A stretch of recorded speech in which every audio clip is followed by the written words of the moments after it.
Welcome to KBS World Radio. You're now tuned in to Korea24's Korea Book Club, where we explore the world of Korean literature.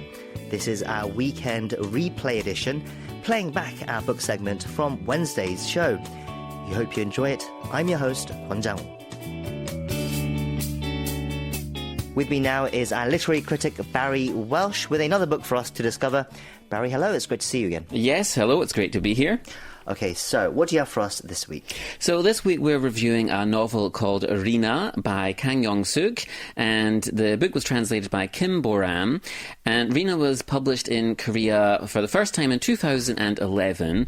The English translation was actually first published in 2015, but it's just been republished in a new edition this month. And Kang is a renowned writer and novelist here in South Korea. She was born in 1967 in Chuncheon in the Gangwon province, and interestingly was an accomplished athlete in her youth. But she moved up to Seoul when she was 14 years old, and this is where her literary life and career really began. So she was a graduate of the Seoul Institute of the Arts, and while there she served as editor-in-chief of its journal and made her literary debut in 1998 with a short story called A Meal in August.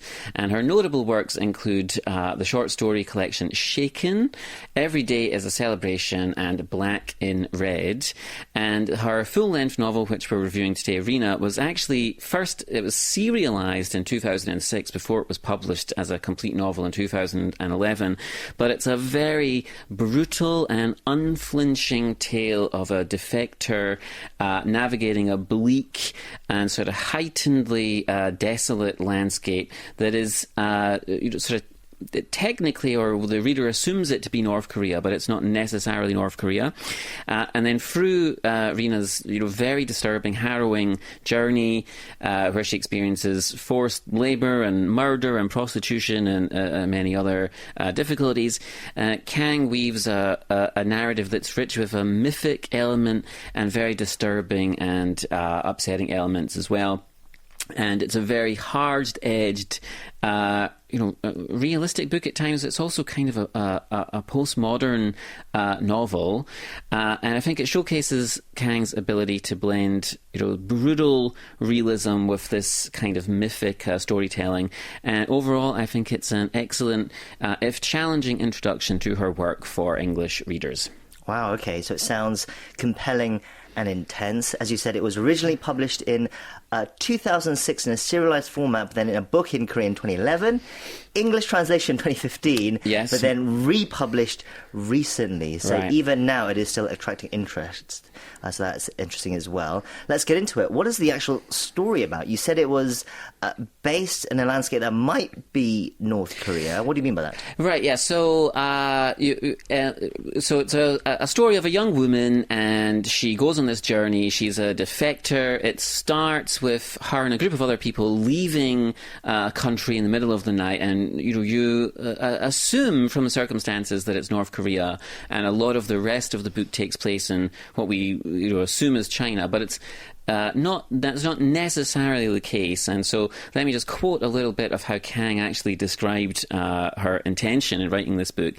She says, my novel Rina is about a girl who escapes from a country loosely based on North Korea and traverses the tough landscape of Asia. Rina, the main character, is reminiscent of a North Korean defector, but could in fact be any woman in our globalized reality who is crossing borders as we speak, braving all manners of voluntary and involuntary diaspora. I thought about everything that could possibly happen when a girl who was born and raised in the margins of Asia tries to cross a national border.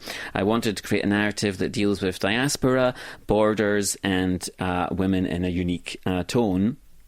And so that's so like I said, it's not necessarily North Korea or China. Right. These are sort of representative.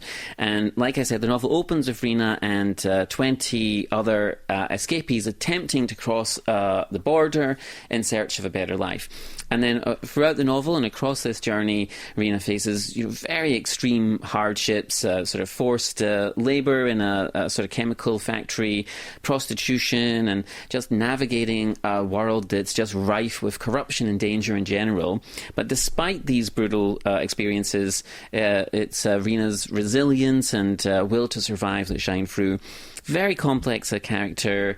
She embodies strength and vulnerability, and her journey isn't just this sort of difficult physical experience, but it's also a sort of an emotional and psychological odyssey that, like I said, is very challenging, but at the same time quite captivating.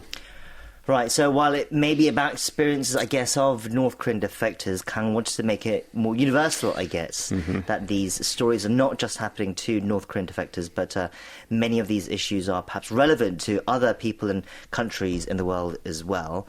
Sounds fascinating. How does she convey this message then? Can you tell us about the style of writing and the tools that she uses?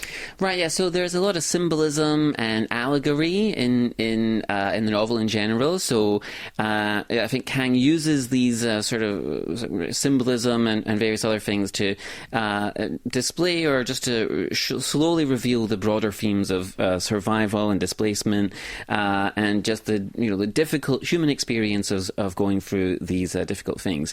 And Rina's journey is sort of full of these sort of symbolic elements that reflect the harsh realities of refugee life in general. So, for example, the various borders that she crosses represent not just these sort of physical boundaries that she, has to navigate in dangerous circumstances, but they're also sort of social and emotional barriers that she has to overcome internally, in a way. And then these sort of polluted industrial landscapes that she has to cross are very stark allegorical meaning for the general dehumanizing experience of modern civilization and environmental neglect and this type of thing. And then there's also shoes are kind of a motif at times in the novel, just symbolizing the journey and the suffering of escapees, and as well as sort of brief and fleeting moments of sentimentality and hope. And I think it's these layers of symbolism that enrich the narrative. It has a symbolic layer to it, and at the same time offers a commentary on the plight of refugees and just this relentless struggle for dignity and survival.